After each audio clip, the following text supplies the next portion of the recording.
everyone, welcome back to the Ryder Games YouTube channel. My name is Jamie and I'm here today to talk a little bit about Final Girl, the North Pole Nightmare, which just happens to be our newest feature film. Now, the North Pole Nightmare is going to be available in retail in time for the holiday season. Don't you just love that? I know. I do, personally. So today I'm going to give you a little overview of the North Pole Nightmare, maybe talk about the final girls, the villain, some of the different components, the rule changes, and all of that good stuff. But to start, let's talk about that villain, shall we? Now, the villain in the North Pole Nightmare is Krampus, who just happens to be Santa's evil twin brother. Who knew? Now, as we know, Santa takes care of all of those nice kids, but it's Krampus's job to take care of the naughty kids. And by take care, I don't mean take care. Yeah, he's not nice, basically. But we all know that Santa is so good at his job. Year over year, there's just less and less naughty kids for Krampus to take care of. And so he's now set his sights on Santa and the elves. But you know who's there to save them? Mrs. Claus, of course, and Cindy the elf, who happen to be our two final girls. So in the video today, we are going to be doing an overview of the North Pole Nightmare, and let's just start. Let's jump down to the table and chat a little bit about this game.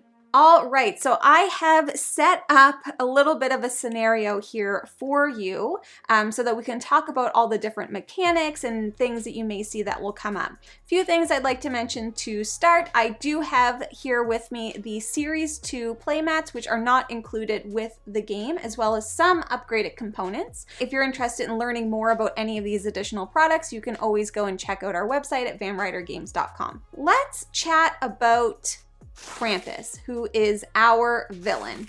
So Krampus himself, he starts off with 10 health, and he is going to put your horror at 4 on the horror track. As you can see from his bloodlust track, a lot of the bad triggers that are going to happen is that he's increasing horror, because it's really scary when someone starts killing off elves. Like, that's terrifying, right? Once you reach the top of his bloodlust track, he is going to start recovering health. So you really want to avoid getting to the top of that track, because he's just going to start healing himself every time he kills a victim, which is, you know, it's not great. It just makes your job a little bit harder. Krampus also leaves little presents all over Santa's village. Now, we have a bunch of different present tokens that come with the game, and essentially what you're going to be doing is anytime you see the little present icon, you are going to roll a die, and it works just like Panic in where you put the present. So the present is either going to be in Krampus's space or in an adjacent space based on the number that you roll. So as an example, we rolled a 3 here. Krampus is here in the middle. The present would go to that space right next to him. 2 things. A final girl can choose to open a present if they are in a space with a present. They don't have to, but they can absolutely choose to. Some of the presents are going to be good. As an example, Santa's hat, which means that we are actually going to get to pull one of Santa's presents. Or they could be not so good. Like maybe you're going to increase horror. Maybe you have to discard a tarot card. Maybe you have to increase bloodlust. Or maybe, just maybe, you have to pull one of Krampus's presents. Here's the thing. Krampus has mixed in his bag of presents some of Santa's presents, which are great, but also some of his own presents, which are less than ideal. So let's talk about the differences between Santa's presents and Krampus's presents. Let's start with Santa's presents. So Santa comes with 4 different presents that you could potentially pull if you happen to get the Santa hat. One of those is a letter from Santa, which allows you to reduce the horror level to 0. Thanks, Santa. You can also get a snack from Santa, which either lets you recover all health or increase time based on how much health you have. Santa is so generous. The last one that we have are both the same, and they are presents from Santa, which allow you to draw 2 items from the items that were set aside while setting up the game. So you draw 2 and you choose 1 to keep. So those are all of the presents that we have from Santa, which once again, we get to open if we as the final girl flip over the Santa hat. On the flip side, of course, we have Krampus's presents, and they're not very nice. So first off, we have demonic suggestion, right? The title tells you it's not going to be nice. Whomever opened this present targets whoever is closest, so final girl or victim, and moves up to 2 spaces towards them. Then, if they are in the same space as their target, they deal 3 damage to that target.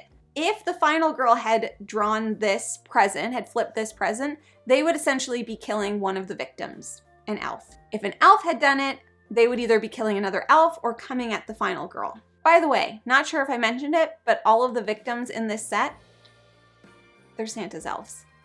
Yeah. We'll talk about them more in a minute. Next up, we have Repelling Force, which actually has its very own token, which looks like an open present. The present is pushing everything away from it. Place the Repelling Force token in the space and repeatedly panic everyone until the space is empty. Victims may no longer enter this space, and any victims added to it will repeatedly panic until it's empty. You must lose hearts when entering this space. This effect overrides all others. Next up, we have Horrifying Vortex. Okay, so essentially, you are getting sucked into a horrifying vortex. If a victim opened this present, the victim is sucked into the present and is lost forever. Increase 2 horror and increase bloodlust by 1. If you, as a final girl, open this present, you are being sucked into it. Choose 2 of the following options to muster the strength to close it and destroy it. Discard an item, increase horror by 2, discard 3 cards from your hand, or replace your final health token with a white final health token. Last but not least, we have Killer Surprise. Place Krampus in the space where this present was open, and then he is going to attack, and you cannot play reaction cards. Now, if a present happens to be in a space with an elf, whether the elf walked in there or if the present just appeared where the elf is, elves cannot help themselves, okay? They love Christmas. They love presents. They will open them. They will always open them. So if a present is ever in a space with an elf, they're going to open it. If it's a Santa present, it gets discarded. The sneaky little elves have kept the presents for themselves. If it is anything else, any other token, you resolve it as if you opened it. It affects you as a final girl because in thematic sense, it is affecting your Christmas spirit, okay? If a present is ever meant to be added to a space where there's already a present, no present is added. Elves are chatty. They're talkative. They're kind of annoying, a little bit loud. And so every time you as the final girl enter a space with an elf, you lose a time. If an elf walks into a space where you are or any other way that an elf enters your space, you do not lose time. It's just if you walk into their space. Now we do have, as I mentioned before, 2 final girls in this set. We have Mrs. Claus and we have Cindy the elf. So let's start with Mrs. Claus. Mrs. Claus starts with 6 health and she has 4 spaces to save victims. Every single one of her victim save spaces has hearts on it, which allow you to heal, you know? Once you flip Mrs. Claus's card, she recovers all health, and then her special ability is that she now has no limit to health. So she can just keep gaining health. She could have 100 health if she wanted to. And then every time she saves a victim moving forward, she regains a health. Then we have Cindy. And Cindy is fast. So she also has 4 victim spaces, but each one of her 4 victim spaces allows her to move a space. She starts off with 5 health. When we flip her card, her special ability is that when you roll a non-star when walking or sprinting, so when moving, you treat it as a star. She's so fast. It's crazy. And then for each additional victim save, she gains 1 time. We do have 3 special victims that can come up in this set as well, who I'd just like to give a shout out to. We got Santa Claus, we got the Yeti, and we got the Head Elf. We have lots of special items, so everything from milk and cookies to a wagon to Comet the Reindeer. Oh, heck yeah, we have Comet the Reindeer. He's even got his own little figurine. We have lots of other fun items as well. I'll just highlight a few.